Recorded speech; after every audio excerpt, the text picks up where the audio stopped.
Hello and welcome to Check 1 2, where we give you the lowdown on testicular cancer by talking to survivors, advocates and supporters.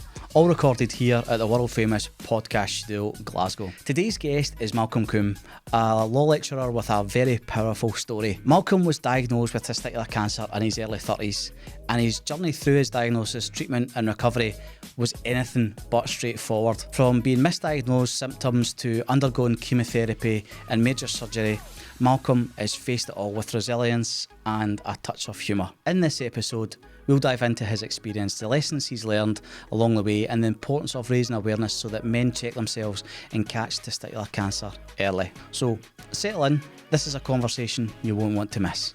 Ladies and gentlemen, Malcolm Combe. So let's just kind of re-establish who you are, your story and your testicular cancer story. Right, thanks very much. Thanks Paul, thanks everyone, Cahonas for having me along. So my name's Malcolm Combe. I work at the University of Strathclyde, just up the road in Glasgow. I work at the law school there. Full title is I'm a senior lecturer in Scots private law. And yeah, so before that, I worked up at the University of Aberdeen, which will become relevant in a moment. And then prior to that, I was a solicitor for a few years. But yeah, always quite liked the academic side of the gig and moved over to academia in 2011.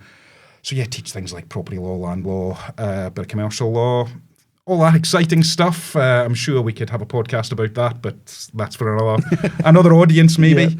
Yeah. And during the summer of 2013, a few dates sort of get ingrained in your mind, don't they? So it was a couple of years into my work as a lecturer up in the University of Aberdeen. I've got family connections up there. That side of the family's from Aberdeen, so I was always quite happy up in Aberdeen. Had a support network up there as well. Moved up there for work. So summer of 2013, I was sort of starting to feel a wee bit sort of under the weather at times. I wouldn't say I had anything that was an instant red flag. I had a bit of a swelling at the sort of crotch of my right leg, and I did actually go to a doctor about it and initially got diagnosed with an inguinal hernia. I hope that's how you pronounce it. Yeah, I think so. And yeah, because it was almost like something was sort of swollen and maybe something could have popped out and herniated. So that was the initial diagnosis. And I remember saying at one stage to the GP I went to, and maybe I also left it a wee bit too long, that's another story, we can come to that. But I remember sort of saying to the GP, I had an undescended testicle when I was growing up. Don't know if that's something to be aware of. And the GP was like, well, it's there now, ha ha ha. Like, yeah, we know, yeah, but it's like, so nothing really quite happened there. Maybe I didn't press the point. It's like, well, that's fine. Then I found myself just starting to get shortness of breath, was not able to do the walk into my work down Bedford Road in Aberdeen, which is a walk I could do very easily. And yeah, there were a couple of times I sort of even woke up with a bit of a sort of fever almost, realised things were coming to a head. I think there was a trip I had down to England. I was down in Wembley. We went to see England v Scotland. It was a friendly. Kenny Miller scored to make it 1-0, and then it all went downhill. We lost 3-2, and there's maybe a going downhill element to this story as well. I also had a piping gig at the same time. I play pipes, and our band had a gig down there so to coincide with that. So, yeah, I was really struggling to walk. And I distinctly remember meeting my friend Neil, who was down for the football as well. And we walked up that sort of big archway towards Wembley. And I was needing him to support me for that longer walk. And it's like, that's not normal, Malcolm. That's really not how it should be going. And also was thinking, I wonder if I'm going to get in because they're going to think I'm pissed here. When I distinctly wasn't, because I didn't feel like drinking anything like that. Yeah. Got back up to Aberdeen, and again, it's like was walking distance from the railway station to my flat. I needed to get a taxi. Was trying to sort of undertake duties at work. I was invigilating an exam, and it's not the most difficult thing to do. You're just wandering around an exam hall, and people are like, are you okay? So I went back to doctors again. Again, like someone else looked at me. Initially, nothing was really diagnosed at that stage, but they thought, right, time for a full examination here, try and work out what's happening. And went up to Aberdeen Royal Infirmary, Forester Hill, and was in overnight. They sort of took bloods and what have you. And then a chap who, sort of a young junior doctor, not sure exactly, but don't think I've seen the guy in my life before or since, did a proper sort of full examination and mentioned sort of, I think your right testicle's a bit denser than the other one.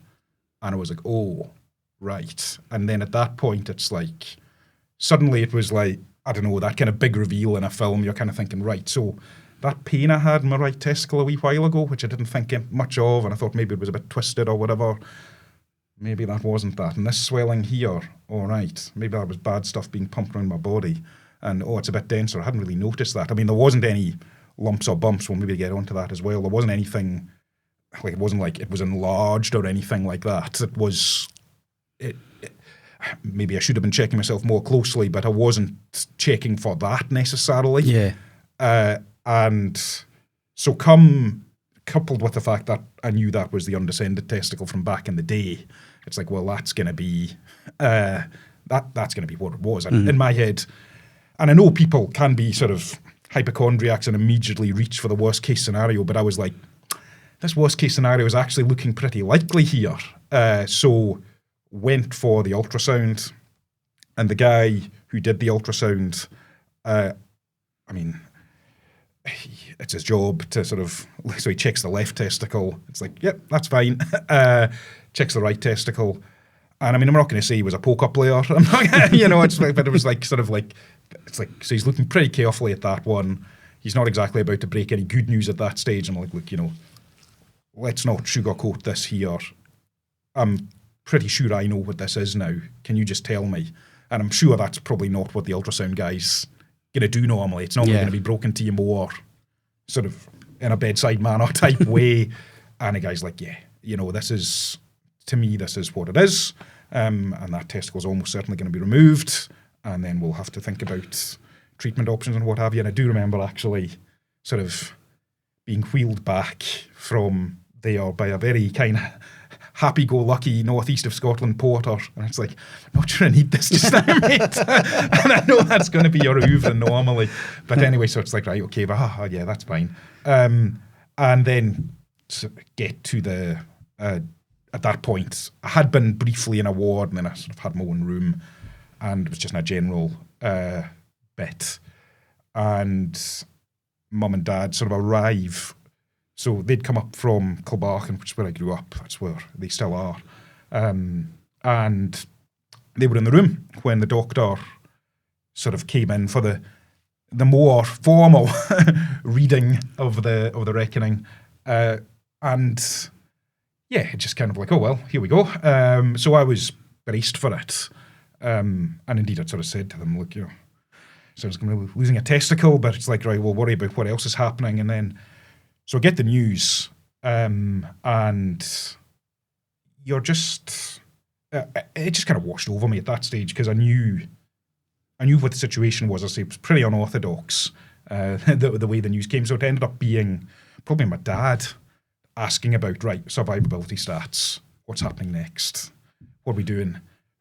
So again, this was a doctor who probably haven't seen before or since, explained what was going to happen, but also explained, but by the way, given the way this looks, given the weather forecast, we're probably going to need to get you straight on to chemotherapy rather than do any surgery first. And I know that's a bit of a lopsided way of doing it. We can maybe talk about that too.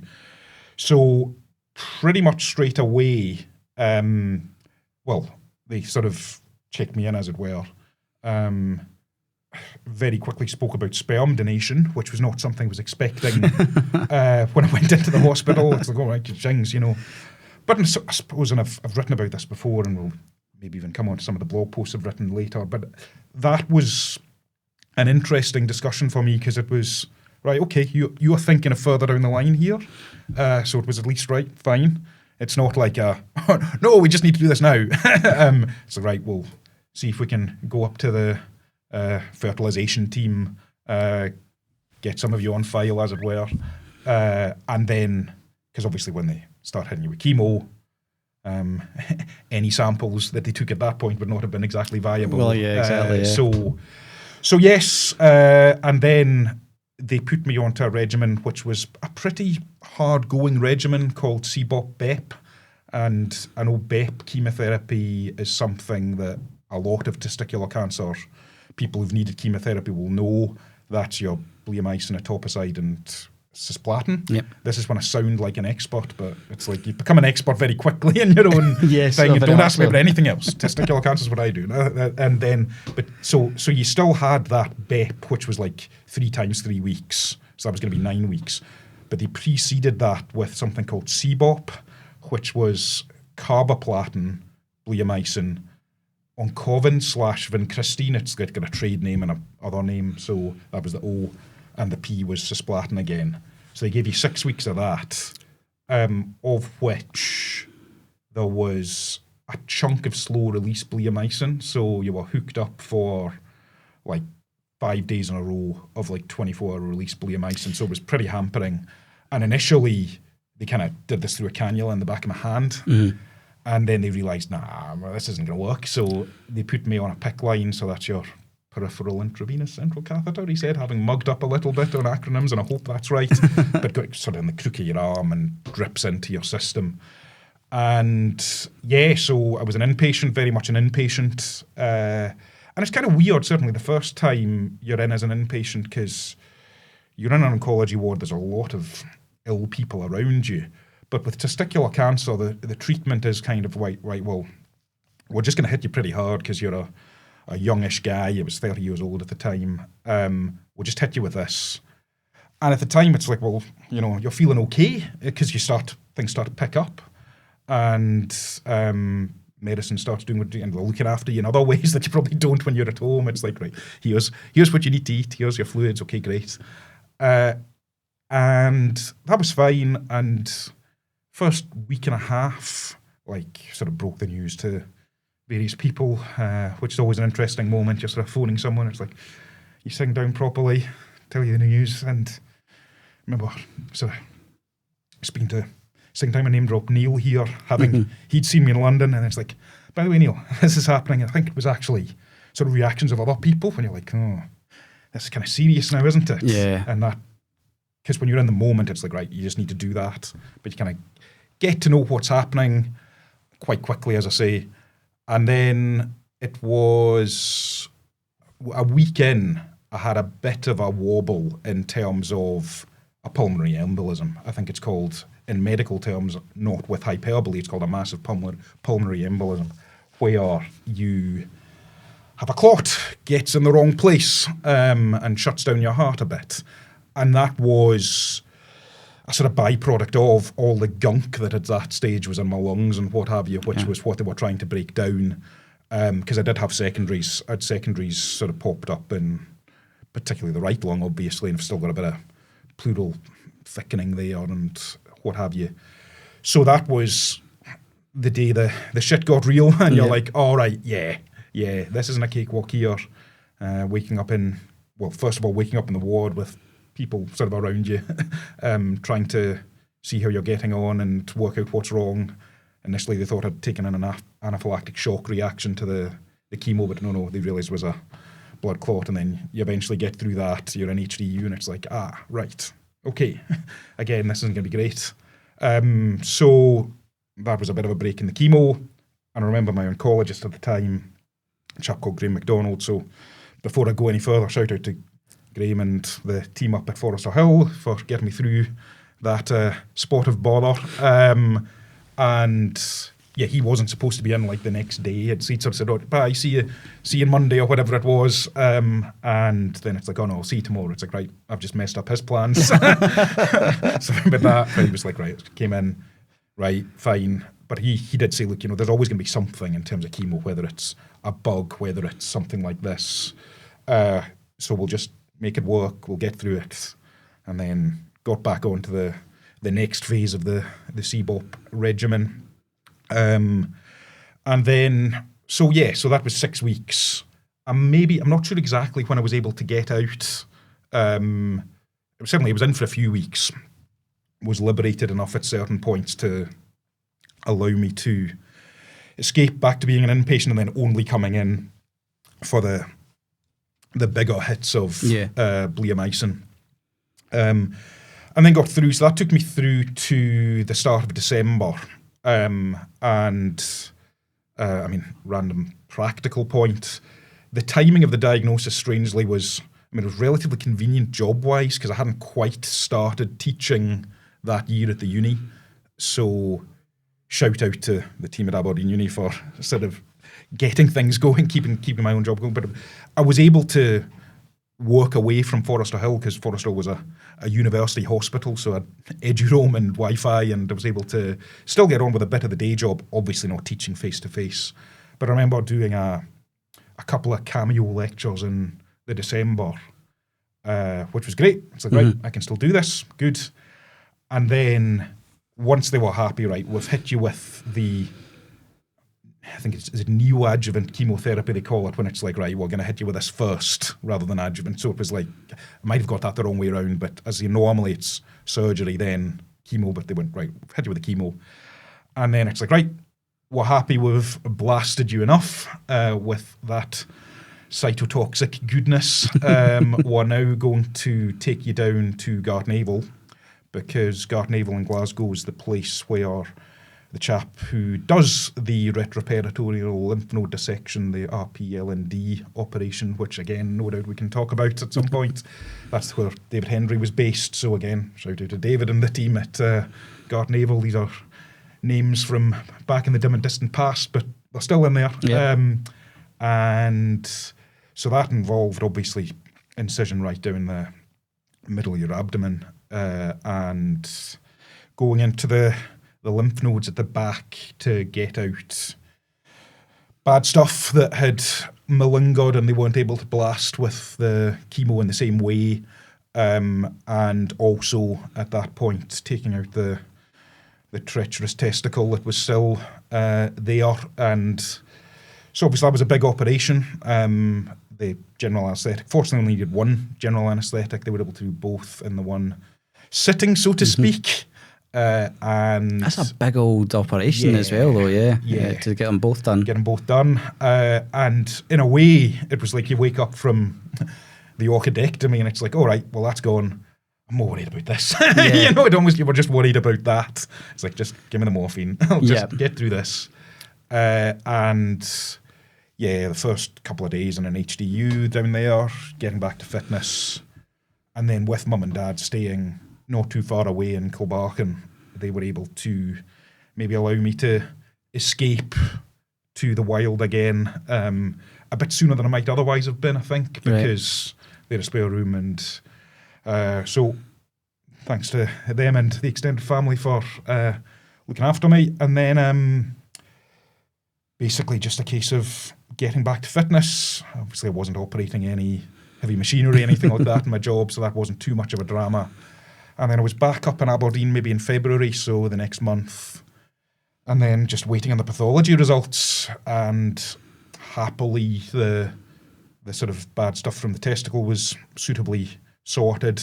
And the in terms of the analysis of what was in the lymph node area, there was some teratoma, I think they call it, which essentially means I'm going to be in a watch list from now on in terms of annual checkups and what have you.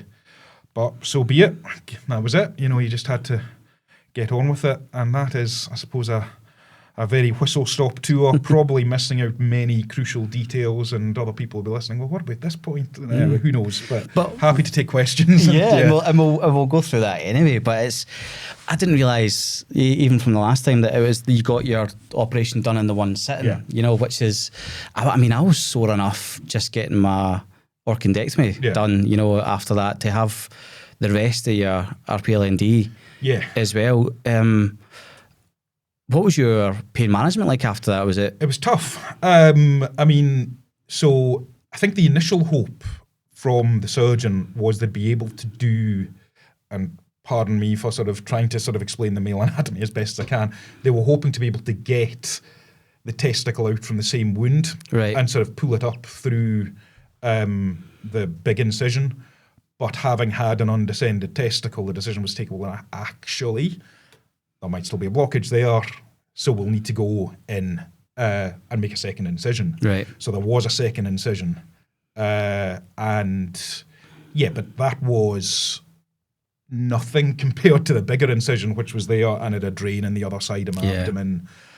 And pain management wise, the way I remember being in Gartnavel, they gave you one of these kind of, I can only describe as a morphine clicker. So you'd click it when you wanted some morphine. And if the system had already decided you've had too much morphine here, pal, you wouldn't get any more. But you can still click it. You're probably thinking placebo, placebo effect. That's better. Yeah. But yes, so it was hard going. But yeah, you just had to get on with it. I mean, I'm not going to say I was a perfect patient, but I'd like to think I was able to just knuckle down and just knew that it was an absolute necessary evil. It was just a necessary stage. Yeah. I remember when the drain came out, that was a good sign. But yeah, it was sore and sort of stairs and the physio afterwards. And I remember having one of those comedy hospital moments when the gown wasn't closed properly behind you, and of course everyone can see your ass from behind, and like as you're trying to walk around, it's steady there. Oh, sorry about that. I really don't care. So this is not my main concern at the moment. The full moon. Yeah, exactly. And so the physio was, I remember someone sort of casually referring to the physiotherapists as the physio-terrorists, and they mean well, and of course they mean well, and it's for the best, but it was tough, the physio. Yeah, I can imagine. Well, I can't imagine, but I can. Yeah. But yeah, you kind of knew there was an end point though, and at that stage you were just waiting for the pathology, and the waiting's the hardest part, as Tom Petty once sang. So you just need to kind of go, well, and again, it's one of the trite things I've said before at many points, you've just got to control the controllables. You've just got to go, right, okay, this is where I'm at. I can just do what I can and hope that along the way smarter people have made the right choices, and that's all going to come good in terms of the results. And yeah, unfortunately, when it wasn't like, I remember sort of reading Alan Stubbs' story in his autobiography when he talked about thinking, maybe I went back to playing sports too soon or something like that. And didn't have anything like that. I maybe try a park run or something like that. But even then, it wasn't like too soon. I'm pretty sure I managed to manage it. Yeah. In that sense. And yeah, it was... I mean, you knew you were making progress when you were no longer in HDU and you're no longer the most important person in the hospital that day. So that's when you know things are going okay. Yeah. And then finally, when it's like, right, you're allowed out, well, good. So yeah, pain management-wise, I think it was okay. Yeah. I think it was looked after enough in that sense. But yeah, it was, there's no question, like kind of sort of that sort of, keep saying sort of here, when you look down after your operation and you're like, wow, there's a lot happening here. Definitely. And yeah, you just have to suck it up and get on with it. I know. Because that's it. But I think that every time as well, like we see when you're saying like I maybe went back to stuff too quickly, I think everybody has like, like looking back when we talk, all the guys that, were at the ball or have been on the podcast, I think everybody's kind of said that. Like, 'cause I know that I went back to work too early as well. As I think I was operated in the March, chemo in the April. I was back in my work in the November, and there was no way I should have been back in my work in the November. But you do have this kind of desire just to get back to normal as quickly as possible. Yeah, and I think human nature, it's perfectly understandable. You want to prove like I'm still this person. I'm not going to be defined by this. Blah blah blah blah.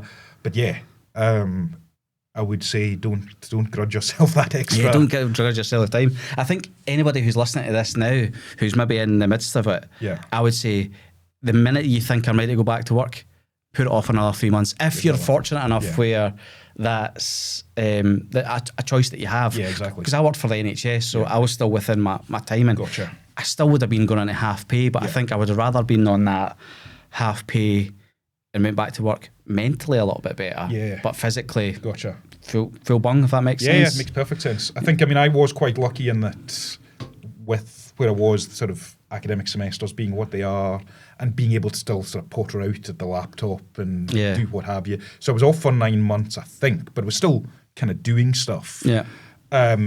So again, shout out to even the HR team at Aberdeen for looking after me in that sense. But I completely agree, and I know it'll be tough for, like, I know if you're a self-employed plumber or whatever, it's going to be a different environment. But if you're able to not rush back into it, even just for upstairs as well, in terms of sort of reacclimatizing a bit, it's no bad thing. Yeah, I totally agree with you. And how was that then? So during your treatment, you've went and you've done a couple of like the kind of cameo lectures. Were you, when you were doing that, was it, I take it was like were you on camera, or was it just vocal? It was oral. I was in oral, the, right, I was so like this is in the pre-COVID days in terms of when like remote teaching was more of a sort of stylish thing rather than the expected thing. Mm-hmm. So yeah, I was in a big lecture hall rocking the baldy look. And that's what I was going to ask, yeah. Yeah, so it didn't really affect me too much, thankfully. But yeah, so I just as soon as the announcement was, by the way, you're probably going to lose your hair, I just went, right, well, number 0, done. Yeah. And yeah, so obviously you are you're aware that you look a bit different, but you just need to get on with it. And I think there was maybe one moment in relation to that where I do remember, and this is a really random story. I was on a train in the Glasgow area, and for some reason, it was just how daft he was on the train, and you're kind of shooting the breeze a wee bit. And he called me a baldy bastard. And I was like, this is not something that I'm actually concerned about, but it's probably the first time in my life that I've actually felt a bit othered. And it's almost like that kind of moment of, here, you're just calling me this, and obviously I'm a sort of male, pale, increasingly stale, I'm in the sort of comfortable demographic with it. Just that moment of, here, you've just defined me by this, and you don't, and you want to kind of launch into the backstory, but he just upped and awayed, having made his erudite comment. Yeah. So yeah, that was maybe my one sort of story of being knocked a bit when I was on chemo for my appearance, but otherwise it was fine. And I wasn't being a secretive patient either. I was quite upfront as to what was happening. I'd written a blog post about it and published that, so plenty of people knew what was going on. Yeah. But again, I suppose if you're someone who's in a line of work where image is more important or whatever, or you just, I don't have kids, so it wasn't like they weren't concerned about my change of appearance or anything like that. But I can imagine there will be others who have to contend with that.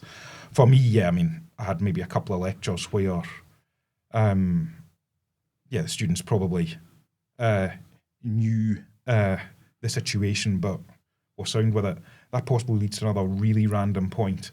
One of my students who was going through the law degree at the time, her mum was a nurse in the oncology ward. Oh, really? Yeah, right. Yeah. So I won't name drop anyone there, but they'll know the story. There was a P&J article about it at the time. So graduation day, we managed to get a photo of the three of us together, which was an interesting one. Yeah. So yeah. But yeah, so chemo-wise, sure, your circulation's maybe away a little bit. You're sort of gloved up and trying to make sure you weren't too cold or anything like that. Yeah. But otherwise, I was able to get on with it, I think. Yeah. It was more, I do remember one's time, like a few of our mates would gone away to like a big house for a long weekend, and a family member who's involved in the NHS was saying, you should be going, because you're on this kind of white cell booster type, your immune system's compromised. It's like, well, I'm going to do it. Yeah. And yeah, whether it was the right thing to do, I'm not sure, but didn't disrupt my treatment. So in that sense, it didn't cause me any harm. And I think at that point, it was just, no, I want to be with my mates, Yeah. So yeah, there's just random things that sometimes it would be an issue, but generally it wasn't. So I was lucky in that sense. Yeah.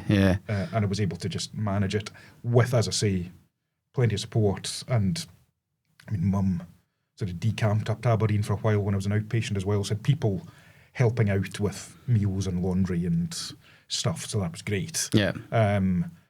So again, there will be some who maybe don't have that fortunate, that being in that fortunate position. So you can understand how it might be trickier. But I was able to press on with it, and it worked. Yeah. Just about. And what made you decide to blog about your experience? What led you to that? It's an interesting one. So I started blogging the year before in 2012. I had been on social media back in the days when Twitter was a sweet innocent place, and I'd been on Facebook and LinkedIn and all these things. So I'd been blogging about things that were of interest to me. It might be an interesting case, something to do with land reform, something to do with public access to land, things that I'm interested in. And I don't really quite know what sort of moved me, whether it was time to think when you're in an inpatient position and you're just looking for something to do.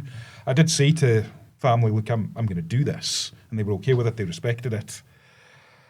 Also a bit of the getting the message out there, because I thought, here, I've maybe let this go a little bit longer than it should have. So there was an element of altruism in that sense. There was also an element of, this is going to be quite cathartic for me. This is going to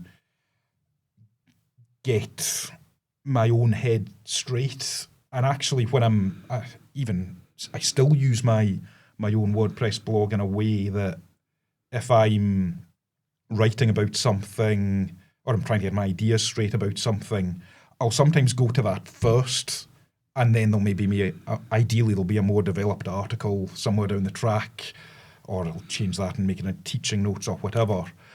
So it can be a good way of me corralling my random eclectic thoughts. And in that sense, blogging, I think, was useful for me. Also, and this is a selfish point, when someone was asking after me, I was able to go, look, yeah. there you go. I've already had, and I've been having the same conversation so many times with people who I cared about, and they didn't mean ill, they didn't mean anything by it, but it was just, here, there is where I'm at. Mm-hmm.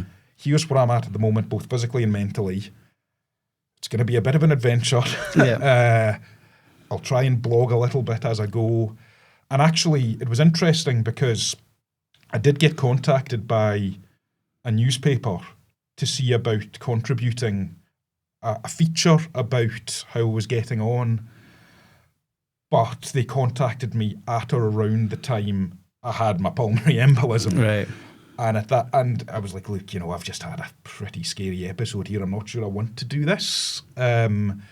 So we'll maybe have a wee update at the end of the day. And I did actually, and it ended up being a doubler for a fundraiser because, and this is another weird story, when I was sitting getting chemotherapy in Aberdeen Royal Infirmary, I heard that I'd been successful in the London Marathon ballots and had a place in the London Marathon for 2014. And I said to the oncologist, what do you think? It's like, nope. No chance. Give it another year. Okay, fine. So it was actually a sort of over a year after that, it was like, right, you might remember there was a wee story at the time, the initial story. Here is another story. So that was, I'm rambling a bit to get to why I didn't do a newspaper story, but in terms of the blogging, it was something I was comfortable doing. And being in hospital can be a relatively lonely experience at times as well. But with social media and having already been a blogger, albeit in a different discipline, it allowed me to, just get information out there quickly.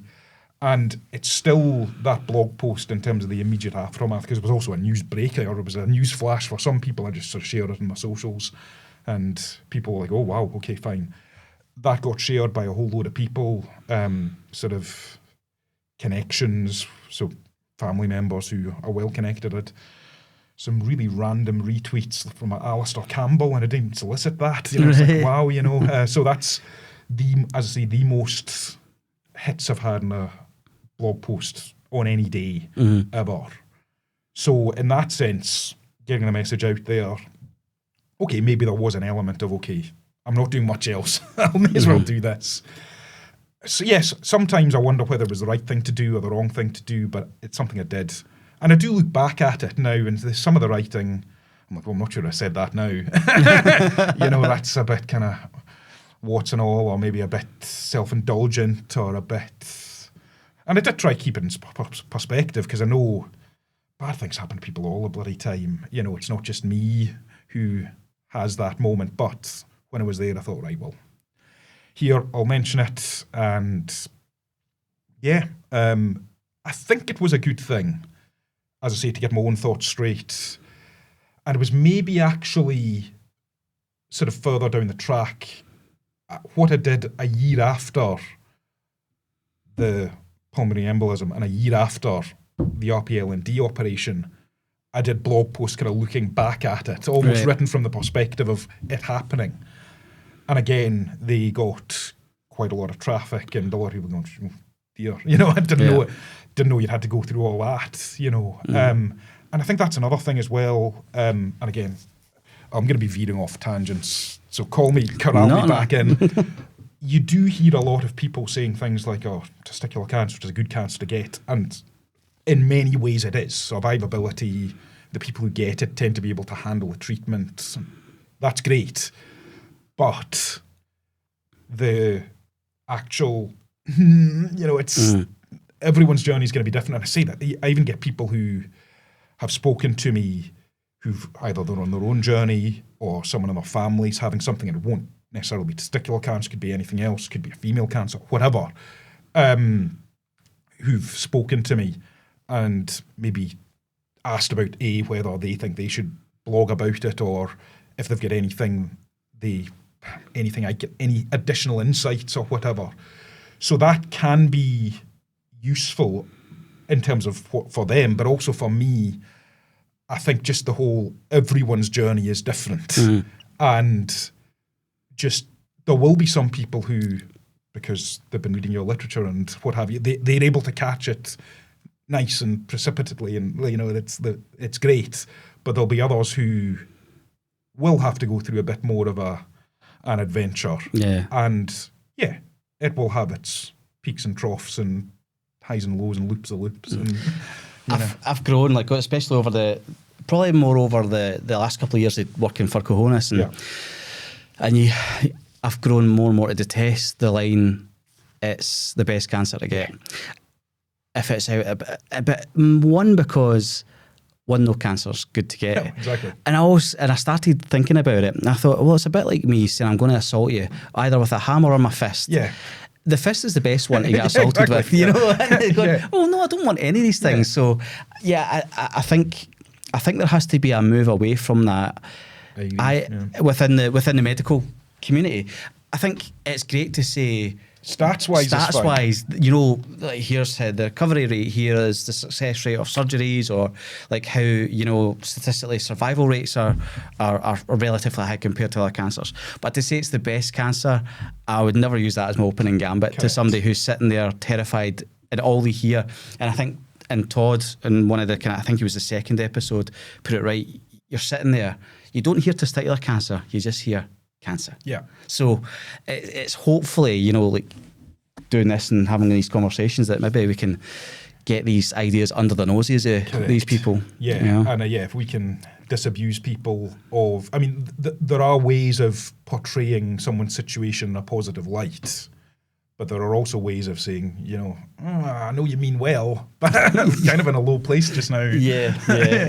I think I think because of the way the stats are, there's a lot of likelihood that, it's, you're going to be fine, and it's going to be, so it's almost kind of made to feel less than. Yeah. And I know certainly I felt like that going through it. I thought, I never wanted to kind of make a big deal about it, because I thought, I kept saying it's only testicular cancer, through, even for me. But then actually that wasn't the case, because I didn't have quite the journey you had, but I had sepsis, I had influenza B, all while going through chemo, which is still, and the sepsis one, that Life-threatening. Very much so, and probably Limb-threatening. if I didn't get to the hospital in time, I possibly could have died. So you're going, let's try and change the conversation that we have around this type of cancer. Yeah, so I mean, where I was when I had my massive pulmonary embolism, I was in a hospital ward. Now, obviously, the two are connected because it was treatment at the time. Yeah. But if I'd been out and about, or if I'd been in a lift or something like that, or in a bathroom in my own or something. Yeah. Yeah. Do you remember much of that? Like, did you feel was it a pain or was it? Oh, it's an interesting one, and again, this a very cathartic blog post which people can look at if they want.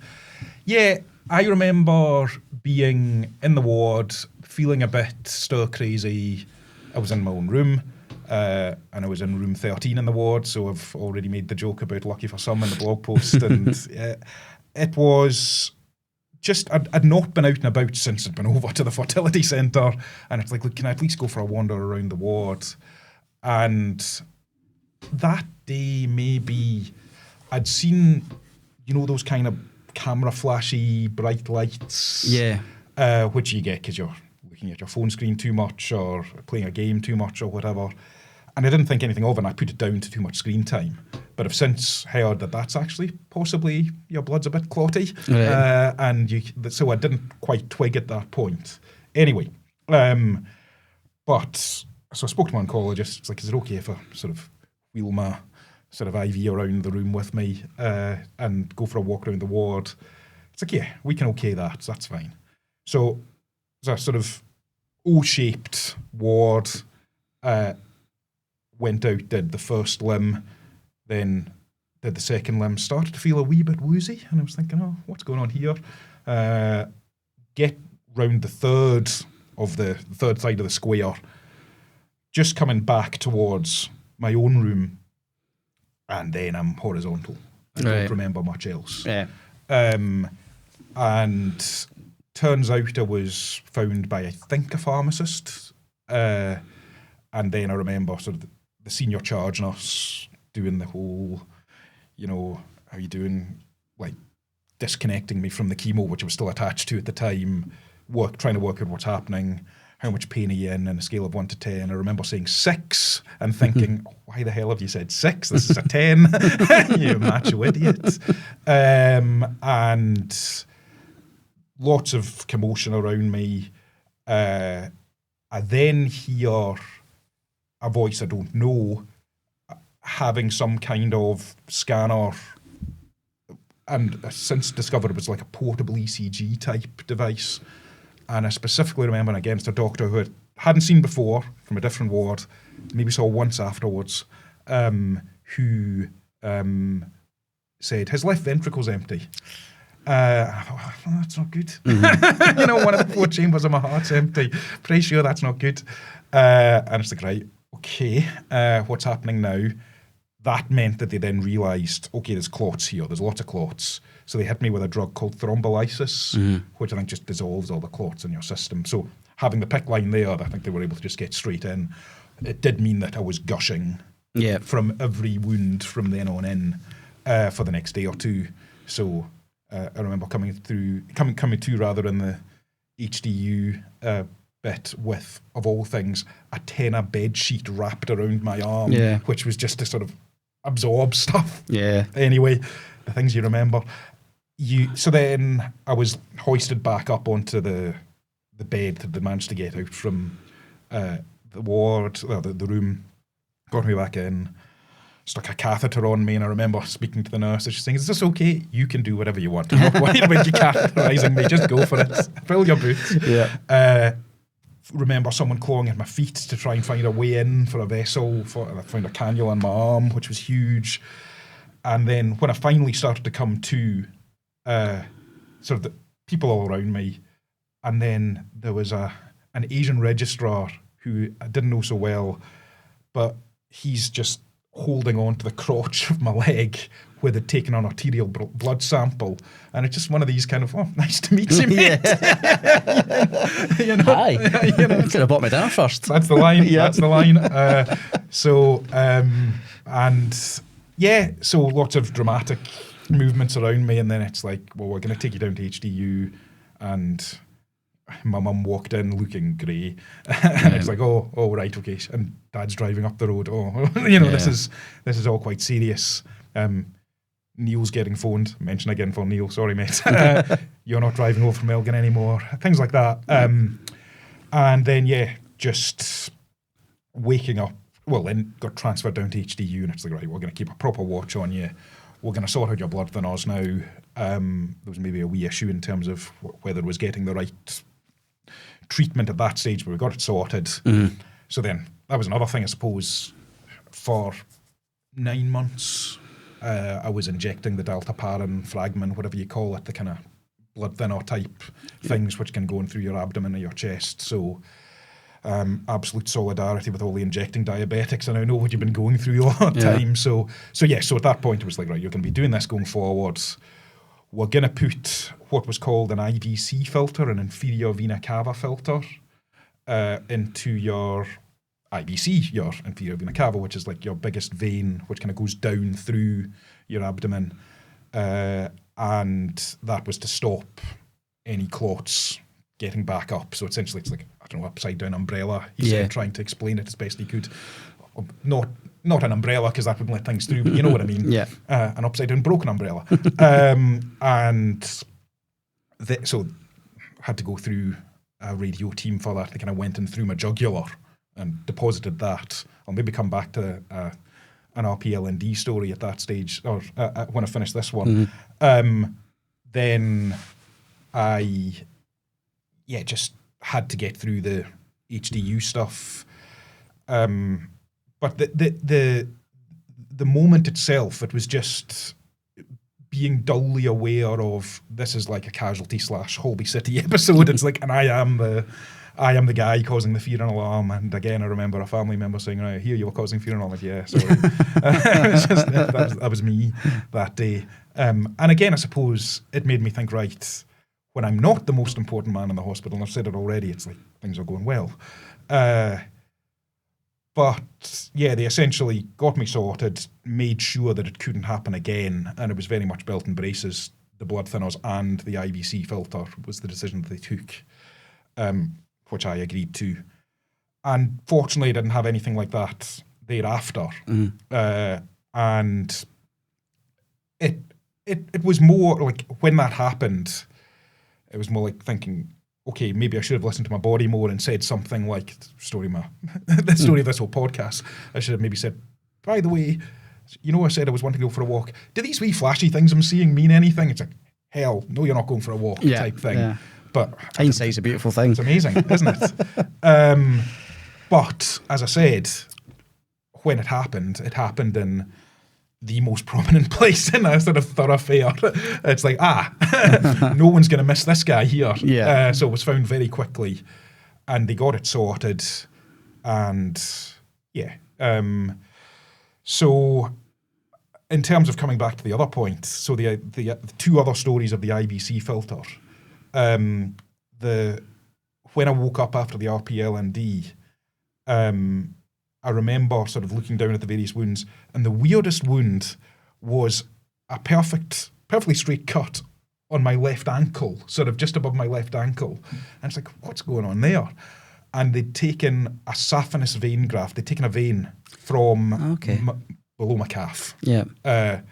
And as they say, your body's got loads of spares in terms of the vein. So that vein is now in my abdomen. Because the vein was suitably jiggered by all the bad stuff that was going on. So, and presumably when they were in terms of doing the lymph node dissection, I know I took a lot of blood transfusions when I was there, and even a plasma transfusion to keep things ticking over. Shout out to all the blood donors. I can't give any more, but you guys can, so shout out to you. So yeah, I can only imagine it wasn't the best in there, but have been rewired there with that spare vein. So that's interesting. No complications from it, I'm happy to say, so that's good. I suppose the only other thing to mention was that my final bit of treatment that I remember from Aberdeen Royal Infirmary was getting the IVC filter out when they decided, right, you're fine. 3 months after your operation, we don't need to have you on blood thinners anymore. We'll now try and take out the IBC filter, which was harder than I was expecting it to be. Yeah.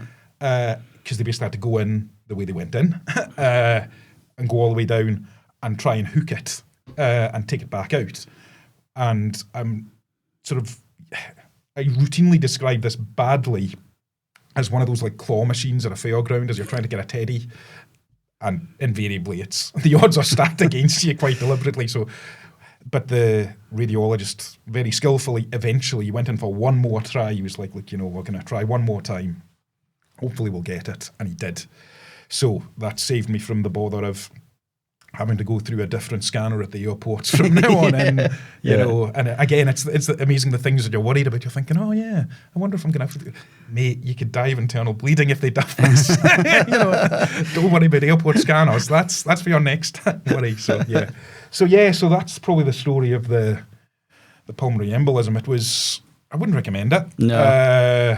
And I suppose for those who are involved in treatment, don't be scared to say, have you got this correct in terms of blood thinners? Because they were walking a bit of a tightrope in terms of they didn't want my blood to be too thin in terms of internal bleeding and stuff, but also they didn't want clots to be an issue, and maybe initially they didn't get that quite right. And I didn't say anything at the time, but I remember sort of afterwards someone come in and say, oh, here's your blood thinners. It's like, so why wasn't it on those before? Yeah.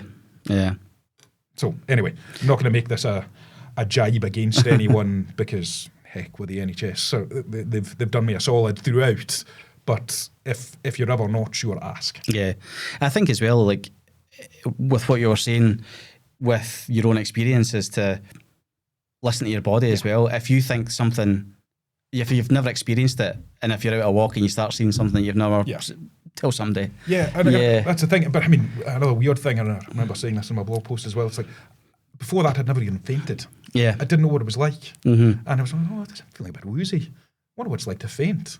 Oh, there's the charge nurse. oh, there's an ECG machine. Oh, you know. Yeah. So yeah. Like much of things, you know, it'd be nice if you could catch some of these things sooner. But, and again, it's without making it too much of a philosophical moment. Therein lies madness if you think about it too much. You've got to just deal with the situation as you find it. You can't beat yourself up too much if you have left it a wee bit. So be it. Deal with it where you can. I think as well, even just like going back to like the blog post and how you're saying you didn't know if it was a good thing or a bad thing, but inevitably it is a good thing anyway. And having, since we kind of last were here, you know, I've managed to go back and read most of like the blog that you'd done. I think it's an amazing thing that I think. Thanks. Appreciate that. I think even if you're not doing it where the rest of the world can see it, but even if it's just like close friends and family, because I don't know if you felt the same, but when people came to visit you, you had the same conversations because you were more looking after their feelings and you tried to just say, no, I'm fine, here's what's happening. Rather than allowing yourself to vent and say, I'm feeling really shitty, I'm feeling like this, or this is happening. What your blog post and the way that, specifically the way that you wrote it, was it kind of allowed whoever was reading it, especially me who didn't know you at the time, to read it and understand your mindset a little bit.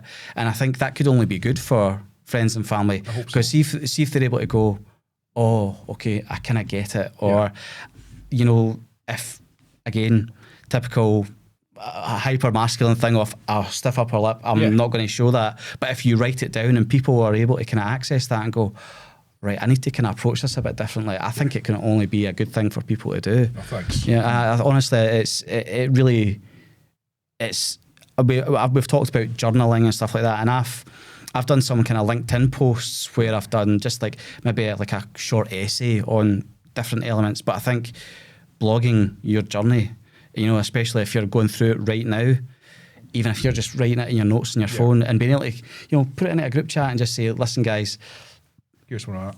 This is where I'm at. Have a wee read. Ask me questions.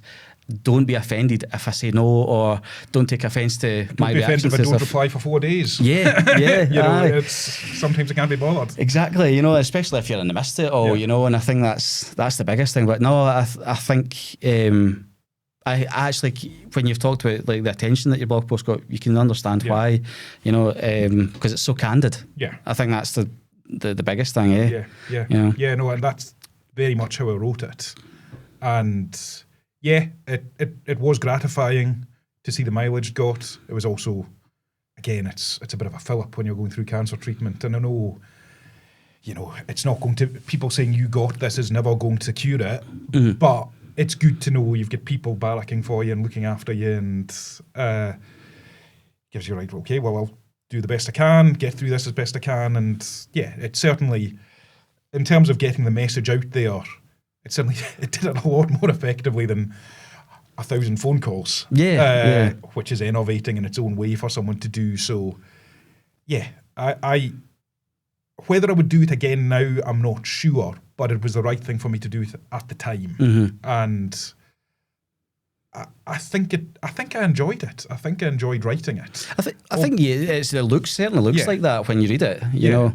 And I didn't want necessarily to be a cancer writer, of course, but I tried to not have it completely like downbeat. I tried to throw in a wee bit of humour here and there, and hopefully that worked. And hopefully someone else might come to it. And yeah, I know, and I think it's something that just personally, just through my own, being a testicular cancer patient as well, former patient, and being like I'll 100% like be saying to guys that we maybe speak to, like, read this, read this, and because I think it deserves the traction that it got. And I think the biggest thing as well is like testicular cancer isn't just the physical journey; it's the mental journey as well. And I think you properly invoke all of that, and it's always the one thing that I think more and more as the episodes of this go on, we unpick so much that everybody went through that is different to the physical. And I think we have to start looking at testicular cancer patients a little bit differently. And even when we're talking about, it's the best cancer to get, it's other things. And obviously in the medical community, they're going to add in and see that that's a bit different. But we need more guys to maybe speak out.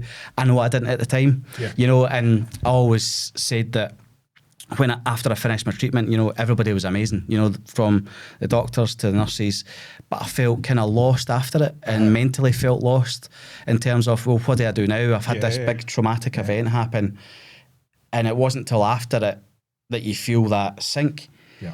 So it's how do we support guys at that end completely off it as well. Completely. And I remember, I'm trying to remember who said it, but someone made the point that cancer is exciting at times. Like when you've had your diagnosis, and I know it's obviously traumatic. It's obviously going to be a big, massive health challenge.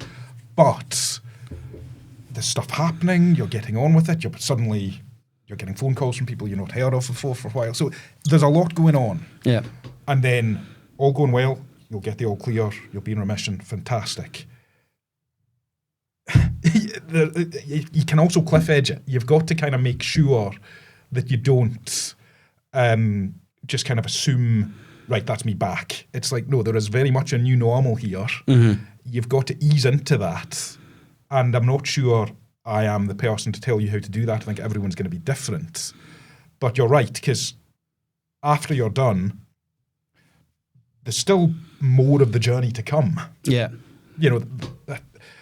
Winston Churchill, it's the end of the beginning or something like that, so it's certainly not the end. It could be the beginning of the end. Whatever this phrase is, it's something like that. So it's part of it, but there's still more to come. And and things like this, things like the Cahonas community, bringing people together, allowing people to share experiences, share what worked from them, only a good thing. Yeah. And I think and hopefully this podcast does that, and with the same effect as like the blog does, that people can find it and find some kind of solace or hope, or even just like listening to your story. Nobody's going to be the same, but there might be elements like somebody even just going through like the RPLND or having to get the treatment the same way as you, like you know that they're having to reverse the arse it. about face way. Yeah. Always tricky me. Yeah, but also like even just the wider community. I think, you know, if there's stuff out there that's at least interesting, you know, as a kind of young man, you know, you have your big groups of friends, and within that, you know, most of the kind of your guy friends will remain with you. Yeah. But because like I think when you have groups of friends who are girls, they meet partners, and then life changes and kids and all that. Yeah. But I was out, it was probably last year at some point, and I bumped into like some of the girls that I'd kind of we used to hang around with. You know, everybody's grown up, families, you know, so it's like, and when you've got girls like Leslie, Christine and Emma who are married to men and maybe are going to have young men as children, to be able to kind of have that education that they're like, my nickname's Chippy. Right. So to say like, there's Chippy talking about this, he's talking about his experiences getting other guys to do that. What it does for them is it allows them to go like, go and check yourself. Correct. You know, and I think that's the big thing, isn't it? Correct. And I had a few people sort of say to me, like mums saying, so I said to my boys, when was the last time you checked your testicles? I was like, I wasn't exactly expecting that to happen, but okay, good. And a few even guys say, I was thinking about you last night when I was checking myself. Okay. Bit weird. Yeah. But, I thought about you then, check myself in the shower. All right, okay. Right. Let's never speak of this again. But hey, I'm not sure if it's one of these unmeasurable things. Who knows if someone has benefited? Fantastic if so. If not, the blog's there. Yeah, I would imagine they would. I think even if somebody's came across it by pure accident and read it, you can't not have benefited from that. I think it's like most good writing. Yeah. You're going to take a benefit. Either, even if it's not good writing, you're going to take a benefit one way or the next. Yeah. And I think that's the kind of the biggest hope with all of this stuff, and I think that's why we're glad to we're glad to get you on in the first place anyway. But because I know that, you know, you're coming to the point where you're kind of at the end of talking about your story as such. Yeah, exactly. And I mean, it's kind of weird, and it's a perverse thing, you know. You write a public blog post for everyone to access. How can you possibly not want to talk about this anymore? But yeah, when you approached me, I was delighted to be approached, and I kind of was thinking, do I want to do this? Because that was another time. That was, I'm not going to say it was another me, but it was a different mindset. But after thinking about it for a bit, I thought, you know, I am going to do this. It might be a bit of a punctuation mark in terms of not doing something else. It might be just a pause for the next thing. Who knows? But if I can hopefully tell an engaging story, and hopefully even just show that, you know, 12 years down the line, you can still be doing a job that people are a bit confused as to why you're so excited about it. But it's still there, and, you know, life goes on, and still got mates, still got supporters around me, and and the podcast is a great resource, and I think it's just I mean, obviously, the blog's one thing, the podcast's another. I think it's almost, and I say this almost with a sort of educational hat on, it's all about communicating in as many ways as possible. Because there might be some people who will see an advert at a bus stop and be like, all right, I need to think about that. Bizarrely, I can remember a few years ago seeing an advert for cancer research at a bus stop and being really annoyed because it just took me back into a different place I didn't want to be in. But it's a challenging one because, you know, you want to get a message out there in a way that's useful and makes it work. So anyway, coming back to this, there might be people who will use broadcast media, there might be people in newspapers, there might be people on the internet, there might be people blogging. In the same way as teaching-wise, there might be some people enjoy a small group session or a lecture or take away a recording and listen in their own time. You just try and have the different strokes for different folks element. And I'm not going to be launching a podcast about testicular cancer in the back of this, but very happy to be involved. So don't worry about the competition. No competition. But I think that kind of bookends like your kind of advocacy in terms of like how you want to proceed anyway, I think quite nicely. And I think that, you know, you've had that blog post out, you know, right at the time, and then you're able to kind of do this now. And I think it's not a bad way to kind of go, right, that's over to you guys. Oh, yeah, you're able and to do it. yeah, I think it kind of it finishes up nicely. I think as well, just kind of to go back as well, physical effects afterwards. Obviously, you've mentioned that you're a piper. Yeah. You know, having that pulmonary embolism, having like chemo's really bad in your cardiovascular system anyway. Did that help in terms of your recovery with your lungs, or was it? It's an interesting one. It's again one of these kind of unmeasurable ones. Obviously, when I was going through treatment, I had a PICC line in my left arm, the crook of my left arm, and that's the arm that I squeeze the bag with. So I was certainly not going to be piping during treatment. In terms of going back to it, I thought, yeah, it gave me something. I was actually more worried about my fingers than my blowing, because the days of, without getting into too much technical piping chat, the days of people playing like reeds, the things you blow through that are too hard for you to blow and making it too much of an effort.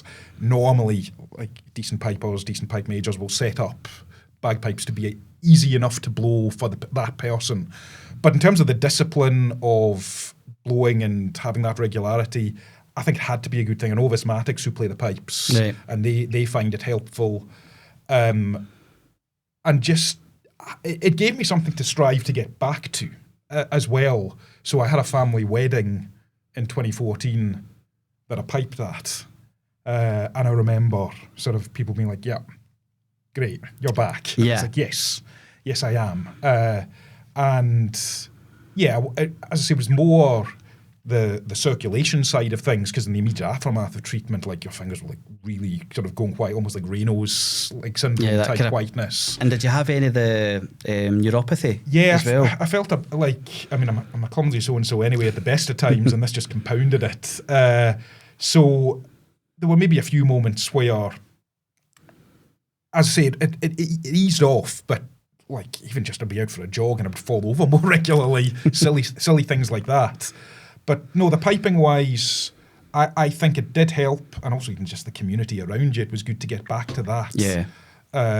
As well. The lung capacity thing, that was the thing I was most worried about.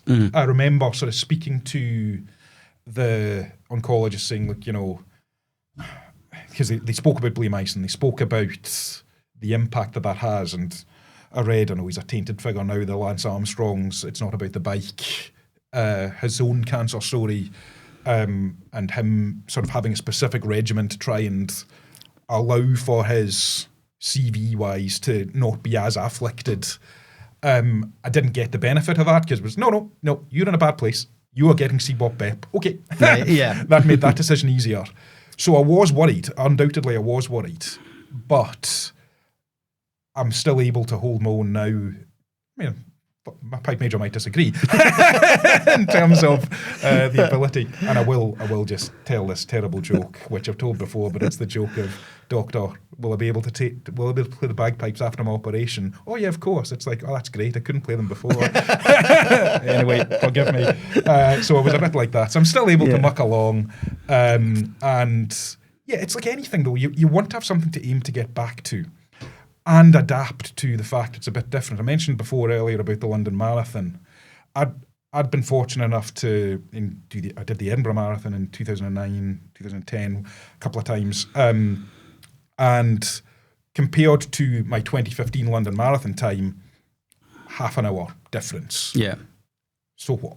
Yeah. So what? I mean, I'm not going to be setting any British records or anything like that, any records. So I was just very happy to get round again. And yeah, things will be a little bit different in places at times, but that's where you are. It's the new normal. Yeah. Just, you try and be zen about it. It's difficult. It can't, and there will be times when it's a bit dark at times, and so be it. You know, if you need to reach out for help, great, do so. But having, whether it's going to gigs, whether it's being interested in land law, whether it's piping, whether it's park running, whatever, if you've got something to get into, great. And just every day you're able to do that is a big sort of sticking the fingers up at the cancer. So having the focus, isn't it? Yeah. And I think that's the thing, you know, you really have to kind of look back at that and go, these are the things that I love and enjoy. And if you can fling yourself into that, it's because it's difficult. I think this year I'll be 10 years like post. Great. So and I think that even though I'm 10 years out, I'm completely in recovery. There's no kind of real danger of me like getting like the same cancer back now.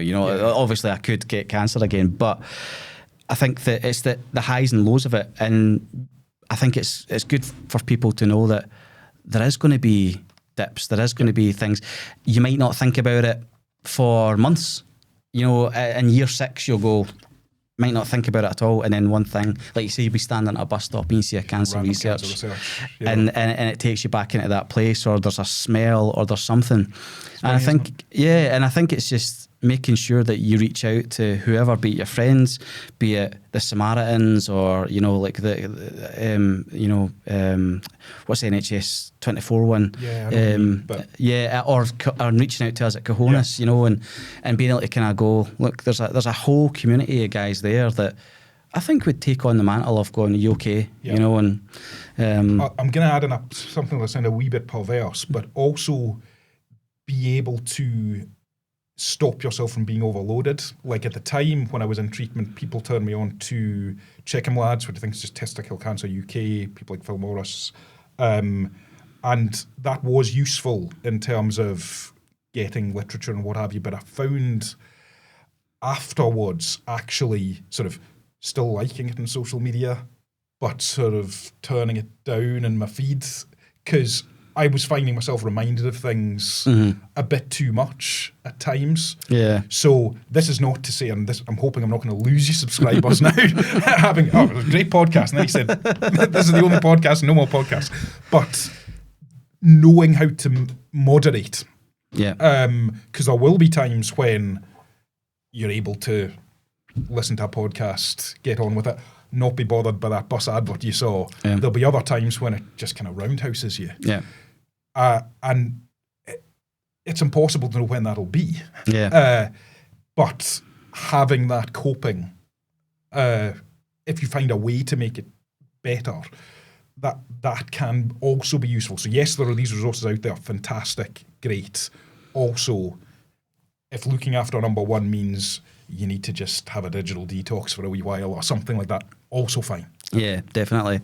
Yeah, I think as well, it's the flinging yourself into, like, be it biographies or fiction, whatever you do, Correct. something that just really is a pure escapism. Correct. I think really works, and it's something that I strive to do more of, and especially in this digital age. I went from working in the NHS for 20 years where I personally, as a nursing assistant, didn't really have to touch a computer. It was always patient-facing and be able to talk to people. Yeah. And then looking at a screen, but then now all day, if I'm not doing a talk or the podcast, I'm on the desk, behind the desk looking at the screen, and I do feel that you do have to, and it's like when it came to Christmas there, like, what do you want? It's like, oh, can you get me this book? I've seen this book and I really want this. Yeah. So it's fine. Yeah. Love it. It's like I never ever bought into the Kindle thing. I'll do like a hard copy or something. But I think, it's been great, to have you back on and to kind of and go through all this again, and I think your story's completely worthwhile, being out there in the world and being out there as a podcast. Any advice, that you'd want to kind of dish out to either, people going through it or in the midst of it, what advice would you want to say? It's a really tricky one. I remember there was a show I saw actually when I was in treatment, and there was a moment where one of the characters had said, oh, everything's going to be all right, and another character said, don't say that. You don't know. You can't guarantee everything's going to be all right. So that's the one message, despite the fact that I'd love to be able to say that to someone who's going through treatment. You actually can't say that. But you can say that there will be a way, there will be a path, which hopefully if you stick to it, that you can get through the other end of it. And if you don't, it's not a reflection on you, by the way. The whole kind of battle terminology, I hate that in terms of battling cancer. That's another story. So the message would be control the controllables. Do what you can.